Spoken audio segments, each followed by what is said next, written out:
We're looking at two different topics today. One is the issue around the May Day. Yesterday was May Day all across the world. And of course, Nigeria was not left out in terms of celebration. A lot of requests were put out yesterday by the NLC. We'll look at that, of course, those requests yesterday by the Nigerian Labour Congress, of course, Trade Union Congress as well. Of course, on the other side, we'll look at the issues around Nigerian economic reform and the suggestions of the International Monetary Fund, talking about IMF. A lot they have said that we're doing in terms of reform. According to them, we are getting it right, but there are still, many investors are also sitting on the window to see how we're able to sustain the reform that we're having. Let me quickly get the perspectives of Mr. Adegboyega Adebajo. He's an economist and investment banker. He joins me virtually from Lagos. Good morning, Mr. Adebajo.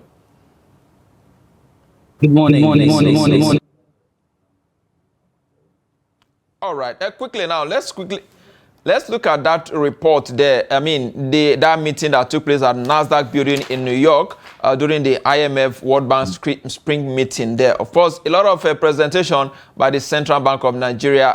Very impressive reform according to the reaction we got from the investors. But we were concerned about how are ordinary Nigerians coping with the effect of these reforms.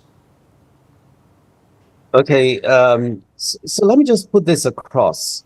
One thing that comes out clear is, economics is almost like trying to heal a body if you're a doctor in a hospital.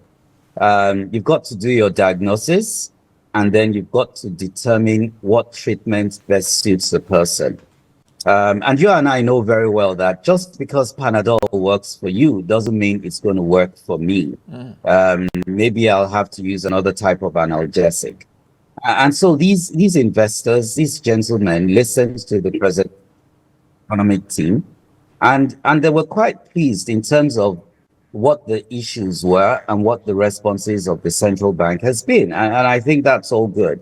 But just like in a case where you want to heal a body, there's always a certain lag between the cause and the effects. In much the same way, between when you apply the remedies and when you start seeing the results of the remedies. And I think that's where we are right now.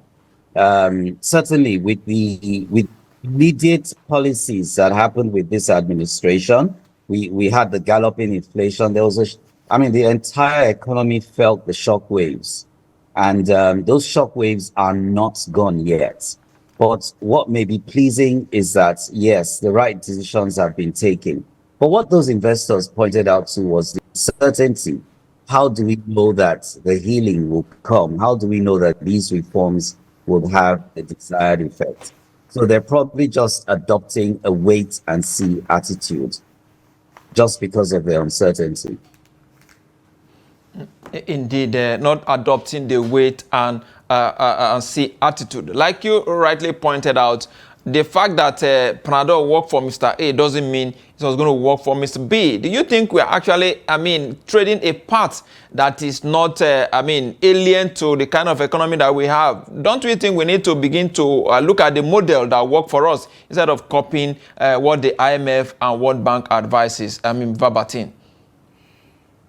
You're spot on. One of the reasons why we had a situation where the IMF and the World Bank keep saying, their statements tend to be conflicting. Nice statement, opening statement at the beginning, and then they have a but, and then they have a closing statement that doesn't exactly say things the way they are. Or the way they open their statement. But that's because we're not doing everything they want us to do. And I think that's important. And that's probably a thumbs up to the CBN thing, the team at CBN, because there's a need to respond to the context of what happens in Nigeria. I believe they're mindful of this, Yusuf, and that's why we're seeing what we're seeing. Okay, let's also look at the reaction, of course, at that event. They said, according to the investors, they said, we have fixed many of the issues that made them to walk away, according to them, are there, of course. But they said what they need to see is stability. Do you think there is any sign of us stabilizing soon, given what we're having in the FX market, given the issue around the power sector, I mean, epileptic power supply? Well, you actually hit the nail on the head. And if you recall, I've been saying this since December, whenever we've had a chance to speak. Practically every month, we've always spoken. And I keep saying the key challenge is the uncertainty. We don't have stability yet. We're not there. And I believe that we should start to see stability only when the reforms or the policies or measures taken by the monetary authorities and the fiscal authorities start to have an effect. That's the only time we can see stability. And I'll tell you this, Yusuf, as you well know, both monetary and fiscal policies work together to balance out one another. A key aspect of fiscal policy is government spending. And government spending is determined through the appropriation bill or the budget. And a key measure for Nigeria is how much it earns from oil, because that's the key source, the main source of funding the budget. Now, we planned at $70 a barrel this year.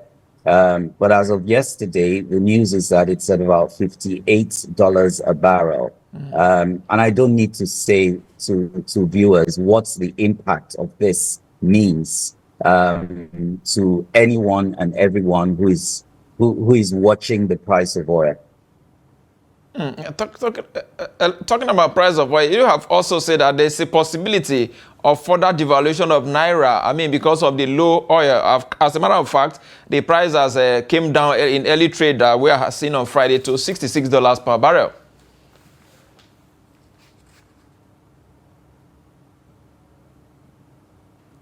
Mr. Adebajo, can you hear me? Yeah.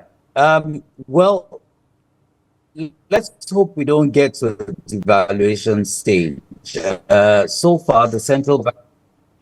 Yes, I can hear you. Okay, go ahead. I can hear you, Yusuf. I trust you can hear me. Yeah, go ahead. Go ahead. Yeah. All right. So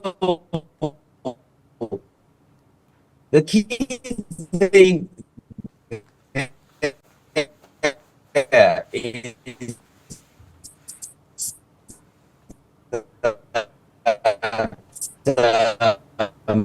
Seems to be having a serious network connection there.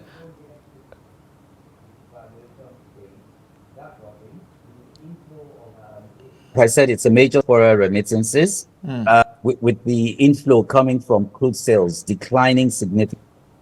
It will become rather testy to see how Nigeria can continue to meet its demand, the weekly demand for US dollars. If that demand is significantly high, if it rises and the supply is not there, then we have the naira falling. So I'm looking forward to the central bank managing that very well. And there needs to be mindful of that. Of course, I do not doubt their capacity to monitor and watch these indices. But if they're unable to do it through no fault of theirs, we may have a slight devaluation of the naira. Indeed, that is also no good news for the economy. In 30 seconds, instead of us, relying on these foreign investors like we do most of the time, don't you think we should begin to look inward and see how we can develop our own economy organically? Well, I wish that were the case, but in truth, every single economy relies to some degree of foreign investment. And you can see how the trade war between the US and China has worked out. Even with Europe, okay, everybody needs that flow in both directions of money and of transactions. There's a lot to do in Nigeria. It's a fantastic. If you looked at the statements of the foreign minister at the BRICS meeting in Brazil last week, he was emphatic about that. We're a considerably large market. There's a significant opportunity for infrastructure investment, and the returns are also significant compared with the more developed economies, where kind of returns you get are minimal. All right. So yes, this is supposed to be an attractive place for foreign investors, we shouldn't ask them to go away. They ideally should be seen as complementary, not that they are a sole or a major angle of investment for Nigeria. They're only complementary. Thank you. All right. I must thank you for your time, Mr. Adegboyega Adebajo, investment banker and indeed an economist, speaking on this very important topic for Nigeria. It is key. The reform is good, but how are the citizens faring in the midst of reform is indeed very, very important. I think we need to, anytime you come to Abuja, you need to come to the studio so that we can expatiate more on this topic. Thank you so much for your time speaking to us all the way from Lagos. You're welcome. Thank you so much.